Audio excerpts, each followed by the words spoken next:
സ്വന്തം ഗ്രാമപഞ്ചായത്തിലെ ഗ്രാമസഭയിൽ പങ്കെടുത്ത് മുഖ്യമന്ത്രി പിണറായി വിജയൻ താഴെത്തട്ടിലുള്ള പദ്ധതി ആസൂത്രണത്തിലും നേരിട്ട് പങ്കാളിയായി. പിണറായി ഗ്രാമപഞ്ചായത്തിലെ 2ാം വാർഡിന്റെ ഭാഗമായ എടക്കടവ് ഗ്രാമസഭയിലാണ് മുഖ്യമന്ത്രി പങ്കെടുത്തത്. പരമ്പരാഗത ശൈലിയിൽ മാറ്റം വരുത്തി പദ്ധതി നിർവഹണത്തിൽ കേരളത്തെ രാജ്യത്തെ മുൻനിര സംസ്ഥാനമാക്കി മാറ്റുമെന്ന് മുഖ്യമന്ത്രി വ്യക്തമാക്കി. മുഖ്യമന്ത്രിയുടെ സാന്നിധ്യം തന്നെയായിരുന്നു കണ്ണൂർ പിണറായി ഗ്രാമപഞ്ചായത്തിലെ എടക്കടവിൽ ചേർന്ന 2ാം വാർഡ് ഗ്രാമസഭയെ ശ്രദ്ധാകേന്ദ്രമാക്കിയത്.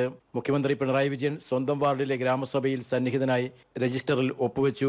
അയൽക്കാർക്കും സ്വന്തം നാട്ടുകാർക്കും ഒപ്പം ചേർന്ന് ഏറ്റവും താഴെത്തട്ടിലുള്ള ജനകീയാസൂത്രണത്തിൽ ഭാഗഭാക്കായി. ഗ്രാമസഭയുടെ ഉദ്ഘാടനം നിർവഹിച്ചതും മുഖ്യമന്ത്രി തന്നെ.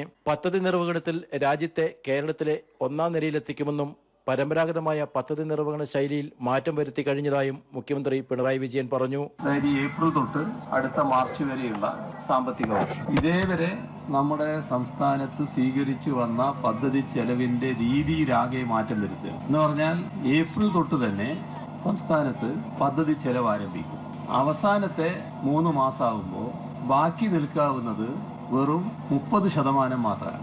ഇത് നമ്മുടെ സംസ്ഥാനത്തെ പദ്ധതി കൃത്യമായിട്ട് നിർവഹിക്കുന്ന സ്ഥിതി വരും, പണം ചെലവിടുന്ന സ്ഥിതി വരും. നമ്മുടെ രാജ്യത്തെ തന്നെ ഏറ്റവും കാര്യക്ഷമതയോടെ പദ്ധതി നിർവഹണം നടത്തുന്ന സംസ്ഥാനമായി കേരളം മാറും എന്നതാണ്. പിണറായി ഗ്രാമപഞ്ചായത്തിലെ 2016-17 വർഷത്തെ പദ്ധതി നിർവഹണത്തിലെ നേട്ടങ്ങളും പോരായ്മകളും ചൂണ്ടിക്കാട്ടിയ മുഖ്യമന്ത്രി കൂടുതൽ മെച്ചപ്പെട്ട പ്രവർത്തനങ്ങൾക്കുള്ള മാർഗനിർദ്ദേശങ്ങളും നൽകി.